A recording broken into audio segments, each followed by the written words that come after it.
This channel does not promote any violent, harmful, or illegal activities. All content provided by this channel is meant for an educational purpose only. 20 বছর পর নীতিশ কুমারেই আস্থা রাখছে Bihar.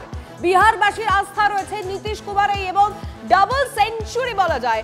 Double century করে ফেলেছে এনডিএর 2/3 আসন নিয়ে সরকার গড়ার পথে এই মুহূর্তে বিজেপি জেডিইউ। চলুন একটু বিগ ওয়ালে আমরা নজর রাখি এই মুহূর্তে ফলাফল এখনো পর্যন্ত কি এসে পৌঁছেছে। ডাবল যেটা বললাম ডাবল সেঞ্চুরি ইতিমধ্যে এনডিএ করে ফেলেছে।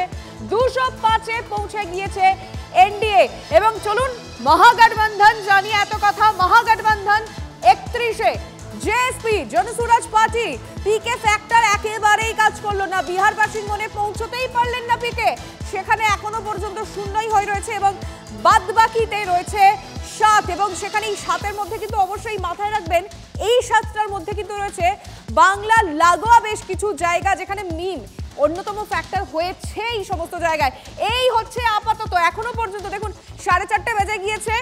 এই এখনো পর্যন্ত দাঁড়িয়ে রয়েছে বিহারের ফলাফল। সেলিব্রেশনের ছবি যেমন আসছে তেমনি চট করে একটু আপনাদেরকে বিহারের জঙ্গলমহলে নিয়ে যেতে চাইবো। সেখানে একটা কার রেস দেখাবো আপনাদের। চলুন আমার সঙ্গে বরং আপনারা এই কার রেস দেখুন।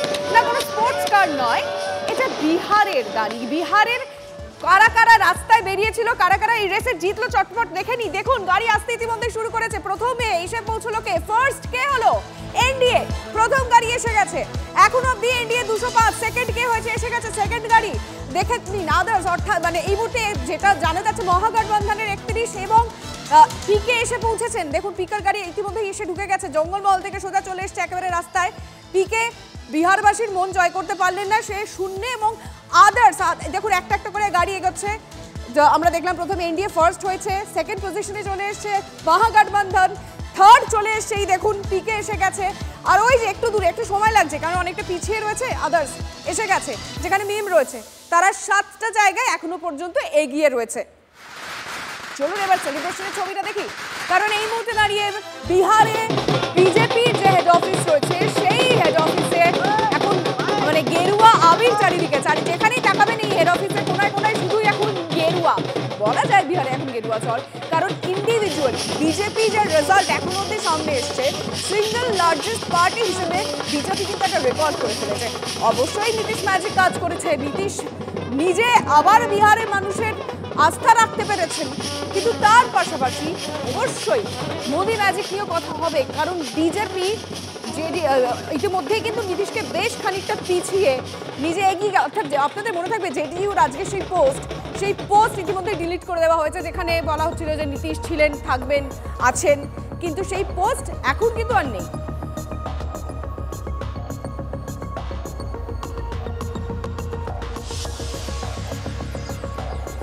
এটাকে গেরুয়া ঝড় বলা হয়। সেই গেরুয়া ঝড়ের ছবিটা দেখাতে বলবো আমার সহকর্মী গৌরবকে। দেখতেই পাচ্ছ শুধু গেরুয়া পতাকা, বিজেপির পতাকায় ছয়লাভ হয়ে গিয়েছে পুরো রাস্তাটা। পার্টি অফিসের যে ভেতরে সেখানে আমি দেখানোর চেষ্টা করব, সেখানে লাগাতার সেলিব্রেশন মুডে রয়েছেন তারা। দেখানোর চেষ্টা করছি প্রত্যেকেই রয়েছেন। बिहार की सभी नारी शक्ति को आभार और कोटि-कोटि प्रणाम। उन्होंने दिखा दिया नीतीश जी और मोदी जी पर कितना विश्वास है। होना ही था, ये तो होना ही था। पूरी बिहार की नारी शक्ति ने एकदम जो है कमर कस के तैयार थी कि इस बार कोई विरोधी नहीं, पूरा विरोधी चारों खाने चित। ये सुनामी है, सुनामी हमारे पक्ष में ये सुनामी आई है। विरोधी तो धराशायी हो गए, कोई वैकेंसी नहीं है। কর্মী সমর্থকেরা তারা একবারে গেরুয়া ঝড় যেটাকে গেরুয়া সুনামি যেটাকে আমরা বলছি, সেই সুনামিটা পাটনা বিজেপি অফিসের বাইরে থেকে এই মুহূর্তে দেখা যাচ্ছে। বিজেপি কর্মী সমর্থকদের উচ্ছ্বাস দেখলেন, তাদের কথা শুনলেন, কিন্তু বিহারবাসী মানে বিহারের যারা সাধারণ মানুষ তারা কি বলছেন আজকের এই ফলাফলের পর? চলুন শোনা যাক। आज हम अपने एनडीए गठबंधन के जो 5 पांडव हैं अपनी शक्ति का परिचय दिए, अपने विकास का परिचय दिए। महिलाओं को और पहले वोटर का जो फर्स्ट वोटर हैं वो भी अपना भविष्य एनडीए सरकार में देख रहे हैं, क्योंकि हम महिलाओं के लिए तो एनडीए सरकार ने बहुत कुछ किया है।